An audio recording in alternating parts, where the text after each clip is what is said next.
അവന് പ്രാന്താണെന്നാണ് നാട്ടുകാർ പറയുന്നത്. ചിലപ്പോ എനിക്കും തോന്നും നല്ല അസല് ഭ്രാന്താണെന്ന്. അല്ലെങ്കിൽ ലോകത്ത് ആരെങ്കിലും ഈ പണി ചെയ്യുവോ?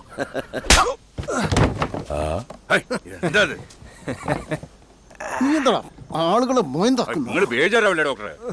നീ കൂടുതൽ സംസാരിക്കരുത്. എടോ പണിക്കർ ഡോക്ടറെ, അവന്റെ ബർത്ത്ഡേ അവന്റെ രീതിയിൽ അങ്ങ് ആഘോഷിക്കും. നീ മിണ്ടരുത്, നീ നേരെ ആവത്തില്ല. ഇപ്പൊ നിന്റെ പ്രശ്നം എന്താ? അവൻ ചാവാത്താന്നോ അതോ ചത്തെന്ന് പറഞ്ഞ് പരസ്യം അവൻ ചത്ത് കാണാനുണ്ടോ എനിക്ക്?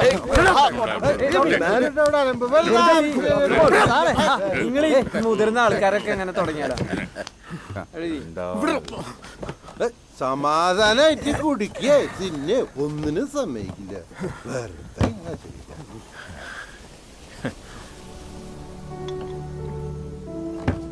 അസെ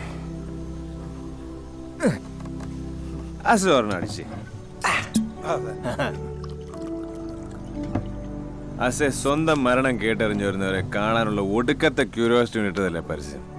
ഒരു മരണക്കളി ശരിക്കും അടാറ് പരിപാടിയായിപ്പോയി. ഞാനങ്ങ് ത്രില്ലടിച്ചിട്ടെ ഹോ ജയന്റ് വീലിൽ കയറിയ ഫീലായിരുന്നു. നമ്മൾ ഡെഡ് ബോഡി ആയാൽ ഏതൊക്കെ ബോഡീസ് കാണാൻ വരുമെന്ന് ഒരു സെൻസസ് എടുത്താൽ പിടികിട്ടും.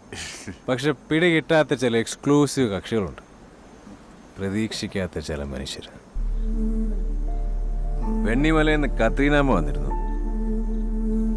ഒട്ടും വയ്യ, സുന്ദരി കുട്ടിയാ, കൊച്ചു പെണ്ണ, വയസ്സ് 83. കൊച്ചുമോനെയും കൂട്ടിയാ വന്ന്. പിന്നെ ദാസ്, കണ്ണ് കാണാൻ വയ്യ, ഉള്ളിലാണേ കണ്ണ്. തീവണ്ടിയിലെ പാട്ടുകാരന് തീവണ്ടി ദാസ്. പിന്നെ എന്മകജയെന്ന് ചന്ദ്രൻ. എല്ലാവരും ഇഷ്ടം പോലെ തല്ലി. ഇനി അടി കിട്ടാൻ ഈ ബോഡിയിൽ ഒരു സ്ഥലം പോലും ബാക്കിയില്ല. സ്നേഹം കൊണ്ടാ അസേ, നിങ്ങളെപ്പോലെ എല്ലാവർക്കും മുഴിഞ്ഞ സ്നേഹ. ഇനി പറ, ചത്തുപോയ ഇതുപോലെ എക്സ്പീരിയൻസ് ചെയ്യാൻ പറ്റുമോ?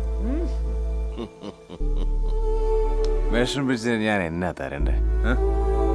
പറ, ഇനി അടിക്കണം, അടിച്ചോ.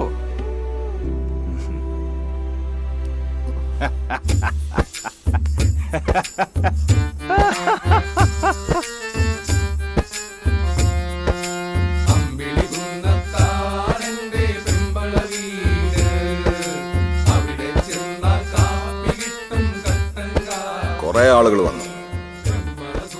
വന്നവരൊക്കെ അവൻ തന്നെ വാറ്റിയ ഡ്രിങ്കും അടിച്ച് വെളുക്കം വരെ പാട്ടും തീനുമായിരുന്നു.